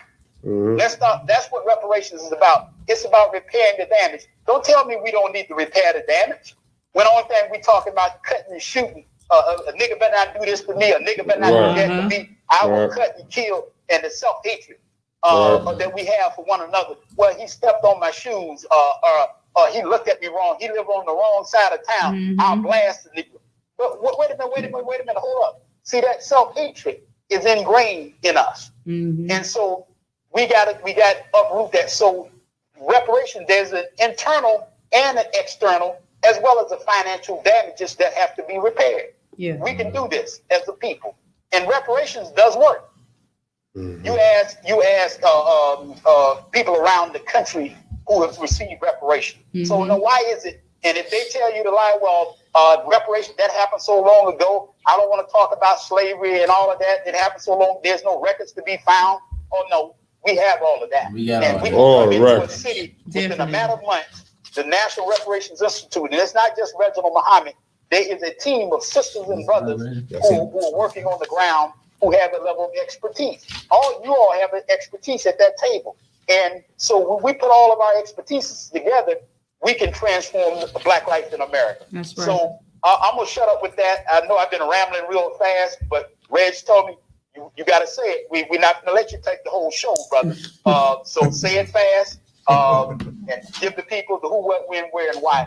But you are invited to go to the website. Please register for the National Reparations Summit, and it is National Reparations Institute.org. And we will get an update because we had to push the summit back to October 8th, 9th, and 10th. But you can go ahead and still register. Your registration will be good. You can order the ebook. For those of you all, I know some of you young people, you're not looking at no hard copies. I got daughters that are teenagers and they like that ebook. They want to download it and all of that. So you can do that at the National Reparations Institute. You can look at what our motto is, what our objective is. No, we're not building a mass movement. We have a think tank and research center for that. Any of the Black organizations. I'm a member of Cobra. I'm a member of the Nation of Islam. I'm a member of Black Lives Matter. I'm a member of a host of organizations, and here on the ground, right here in Atlanta and nationwide. And again, we can do this, and we have to do this if we're going to secure a future for our children and our grandchildren. And some of y'all look like y'all in your 20s, so you all will have children. Hey, Bless you. Thank you. Bless you. Thank you. Thank you. Bless you. I heard that. Okay, bless you. He showed up wasn't talking about me. I got a few miles on us, but we're not tired. And we encouraged by your help and your assistance. And we need your help and your assistance. You all are the best generation Y'all that are. we have produced. Y'all are the Honestly. best generation. Thank you all, brother, for your time. Thank you for your attention. Anybody have anything, any questions that you need that you'd like me to answer? And if I can, I will. If I don't have the answer, I'll certainly seek out the correct answer. Well, first I want to thank you, King. We appreciate you so we much. appreciate the time. We appreciate you just even, actually just blessing us with that bit of knowledge, even in that time frame that you just did it in, man. I took a lot of in. I tried to take a lot of notes that you were saying, but I'm definitely interested in being a part of the summit for sure. Mhm. Definitely, Yes, sir. most definitely. We just appreciate brothers like you and Reggie, man, out here leading the charge and giving us something as young folks something to look forward to. So we own it. I think, when we talk about, old man for war, old man for council, young man for war. Right. We out there on the front lines, and we depend on the expertise from you all, and we want to carry this plan out together, man, because we really want to get our power back. We don't want that ceremonial stuff, that commercialized way of wins. We really want real impact. We really want something with substance. And that's what we going, we riding for. So we willing to sacrifice it all. While we got the opportunity. So Well, we can do that, brother, but we want to be strategic and we want to be successful with what we're doing. Right. And at the end of the day, you all are that generation, as the minister said, you all the best generation, and I don't just say that lightly, brother, because y'all are not fearful. You're not gonna be contained in no box. Nobody gonna tell you all what the script is, and you just play the part. Right, no And doubt. You see that from some of these old handkerchief head Negroes who have sold out at the end of the day. And one of the things that I can say honestly about me and Reginald Davidson, we're not just gonna give you counsel. We're gonna be in the trenches with you. that's right. See, one of the things too, brother, what you see in a lot of these politicians, what's his name? Langston Hughes called it in 1934. These are cowards from the colleges. Is what you see, and so they are afraid to stand up on behalf of the masses of the people. They come to you when it's time for an election and want you to vote for them. But hell, what you gonna deliver for the masses of our people? This ain't about no individual thing you pad in your pocket. How you gonna deliver for the masses of our people economically? Yeah. And there are people who talking reparations. They're talking about $14 to $15 trillion to close the wealth gap. If we're not talking about millions of acres of land, some states and some territory, it's a sellout and it's a compromise. All liberation is about land. That's food, clothing, and shelter. Land. So we gotta have that. And so don't listen to these politicians who say, well, reparations is a pipe dream. No, I can show you conclusively. When I come to Flint, I give you all my word. I'm going to give you a PowerPoint presentation. I ain't going to be running like I'm running my mouth right now. I'm going to show you how they have given reparations to the indigenous people, European people, the Japanese, right here in America and around the world. I'm going to show you in a PowerPoint presentation. I'm going to show you reparations is not a pipe dream. And if you want anything out of Flint, you start to ill affect your power base in Flint. And the pocket base, they'll start to come to the table. You say, what is it you all want? But it can't be just a photo op. You got to know concretely what you want. This is about, we got to have economics. They can't say, well, they're going to lower the crime rate in Flint and in Atlanta, and you don't put any economic development. The crime rate will be in the white community, the Jewish community, the Asian community, if it was that much poverty there. If it was that much underdevelopment there, you're gonna have crime. So we don't need to do no more damn studies and bring in those specialists and those scholars to tell you how to fix the problem in Flint. Right. Y'all right there on the ground. You can tell us how to fix the problem in Flint. We don't need nobody to come in more studies and more research and bring in their damn theory and all of that. No, Definitely not. Talk to the people. Tell them what we need. If you want, I just told them last week here in Atlanta, if you say you want to really solve the crime in Atlanta, then go to the people where the crime is and sit down and talk to the shot callers and the ballers in the city, and they'll tell you what they need, and you address their needs. Crime rate will go down within a matter of weeks. That's right. Oh yeah. But hell, if everybody in survival mode, everybody got to get paid, everybody hungry, everybody is a paycheck from being homeless. Well, you in survival mode, so you're gonna cut corners because you got to get paid. Because Right. the children got to eat now. Yeah, That's right. everybody got to eat. We definitely appreciate you, brother, for all the knowledge. I hope all those that are viewing are taking notes and really hanging on to every word Really here, listening. man. Yeah, This was something, man. I appreciate you, Reggie, man. coming on and I thank bringing you all, and this I look all. forward to meeting you all when I come to Flint. Oh, Oh, of can't course. wait. Can't wait. And I want to come where the people are. Oh, And yeah. anything I can do to assist you all, let me know. If we start, even if it's stacking chairs, passing out flyers, shaking hands, going and making some demands, or sitting in a war room and strategizing, whatever we got to do to make the situation whole in Flint, and not settle for peanuts. Again, it's about complete reparations. Mhm. Complete Yeah. reparations. Definitely. And so if they bring you anything less than that, it's a compromise and it's a sellout. We ain't take it. And one of the things that Reginald Davidson and I won't do is we won't sell you out. I'm already broke. They ain't got enough titles. They don't have enough money, enough degrees or anything to have me compromised on reparations for the masses. That's right. That's right. That is, man, listen. Yeah, right. No doubt. No doubt. No doubt. We appreciate the time, man. This was amazing. This was an Amazing amazing show, show man. today. Yeah. Lot of information. Well, A lot of thank you all information. again. I am honored and privileged to be here and to be among you all, and I look forward to seeing you all. And again, when you come to Atlanta, just give us a heads up.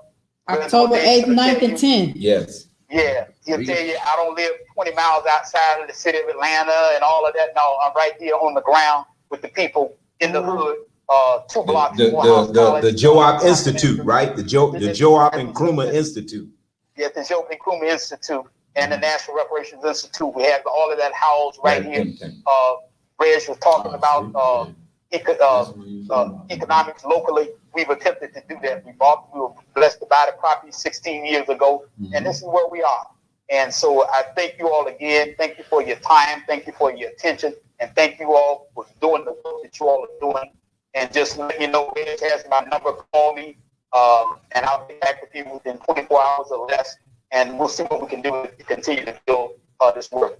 Thank you for your time. Thank you for your time. Yes, sir. Thank you, Brother Red. We passed our time. They being nice about it. So I'm gonna hit you with more news at 11, brother. We thank you for coming on, and we'll reserve the questions at this point. This was good timing though, and you know, it was so good. We had to go ahead and let it run. It's like, I ain't want to equate this to the church or nothing, you know what I'm saying? But it's like when you're hearing a good message from somebody delivering something, right? You're not even looking at the time. Yeah. Because you're looking at when you're listening to the message. So Right. I fed real good on what you talked about and what you discussed, and definitely would like to reconnect. And we'll be following back up with you really soon. And maybe we just kind of keep that component going because, Brother Reddy is already working on a number of different things in the city. We've been in conversation about some things as well. So I definitely, we're going to be talking very soon and just keeping this energy going. So I'm motivated. Yes. Absolutely. Yes. We'll have to connect him with Miss Nova. Yeah. All right. All right, brother. All right, well, Flint, we enjoy having you. Reg, you got any thing you want to say to the people? Well, we'll have to come back and do that piece on the water crisis. I know there's some questions and some updates there.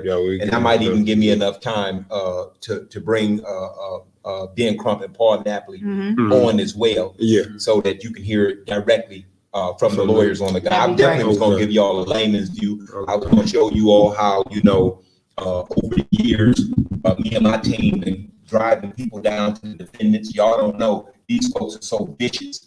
These defendants, man, they were literally sending experts out to people's houses, scraping their lead paint, scraping their faucets and garage doors, trying to say this where their contamination came from. It didn't come from the water. A lady had 5 kids, and they found the little lead on her garage door and on her water spigot outside. And the lawyers at Napoli, Paul, and they basically was like, so what are you saying? Their kids was licking the garage door? Or is it more likely than not that they got the water that was contaminated from the water? Right. This is the part that y'all haven't seen. The interrogatories, the depositions. These folks fought every step of the way. When you talk about property values in Flint, we know the property values went down. But if you look at the tax base, the state equalized value, which tells you that the SEV value, the value of your property according to the state, that is stayed level or went up. So it appears on paper that the property values went up. So if the attorneys are making the argument that you should get paid because your property value went down, the defendants are able to factually show, well, that's not true. Their property values went up. Right. So these are the things that you don't see that has been fought. And some of these outsiders, they came with very good intentions. And I don't want to go too far off on that because I know we out of time. I just want y'all to know, let's please follow up on some of these challenges we put out here about buying some property.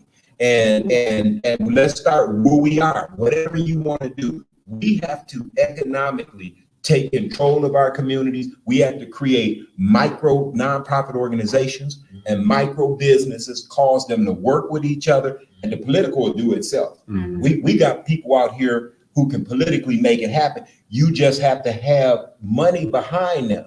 And then we have to stand on what we have in common. It's very easy to criticize and critique each other. I showed up, did not fall down from heaven. I come up from a hell of a condition. Yeah. I've done some foul things, and I repent. You know, I'll make amends where I can. But brother, we don't keep looking backwards because you will turn into a pillar of salt. You better look forward. Your direction should be forward. We need to organize ourselves in rank and in file. We need to have strategy. We need to plant sales. We need commando squads so that we can go out. We need commando squads economically. We need commando squads with our organizations. We have to be strategic, and we have to be very deliberate and not just talk. The next time you see us, somebody should have made one of these sales, buy something.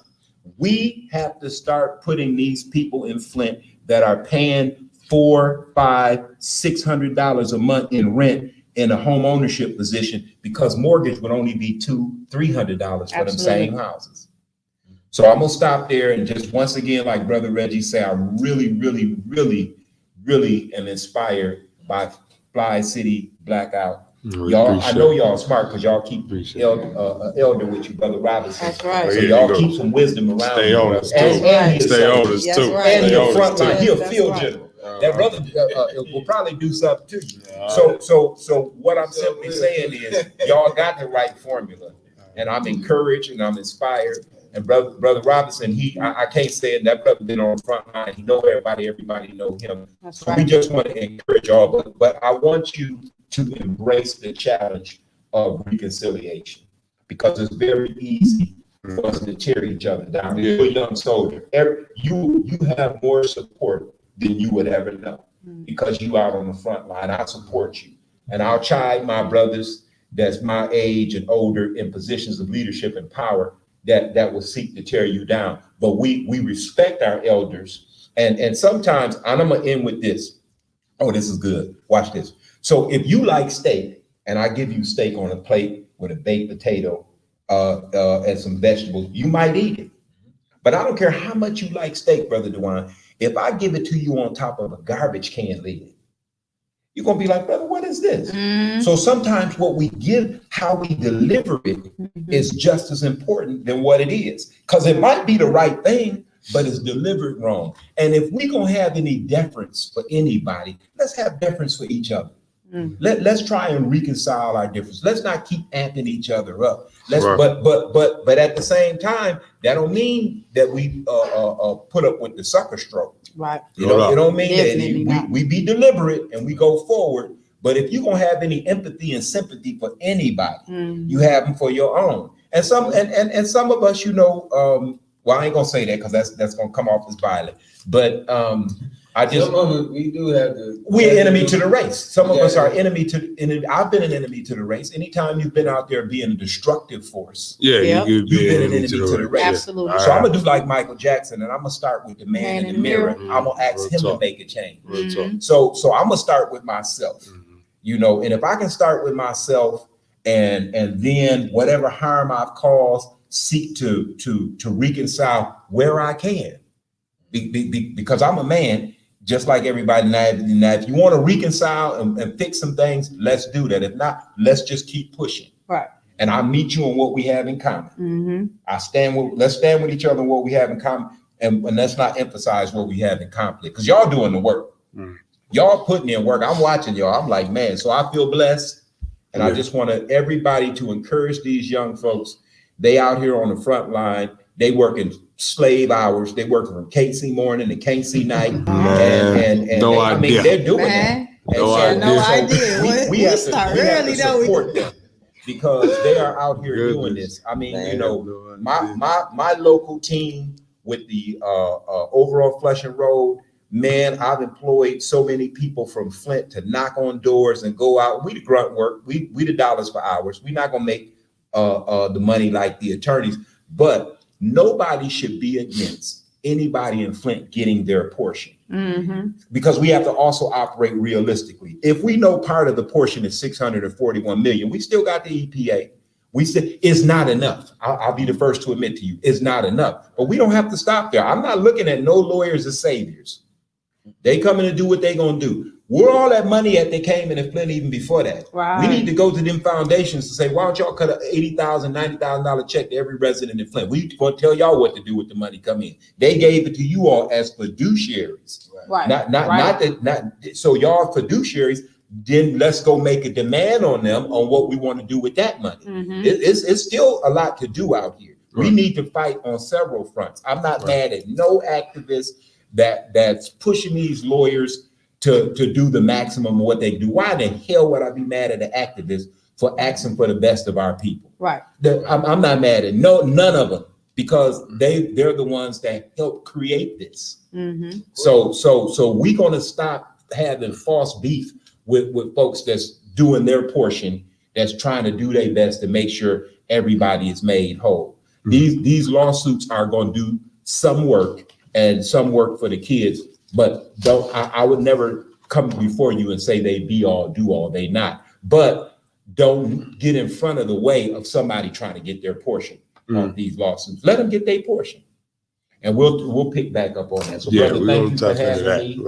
I appreciate y'all, Sister Satara, Queen, Brother Darius. I appreciate you, my brother, Brother Robinson. So thank you all, and I'll take questions as they come. And we'll bring Brother Reggie back, and Absolutely. Brother Reggie Muhammad back for a follow-up, because I know it's a number of different questions and things that we want to kind of expand on. So we'll have that coming up very soon. Yes, sir. Oh, and blackout.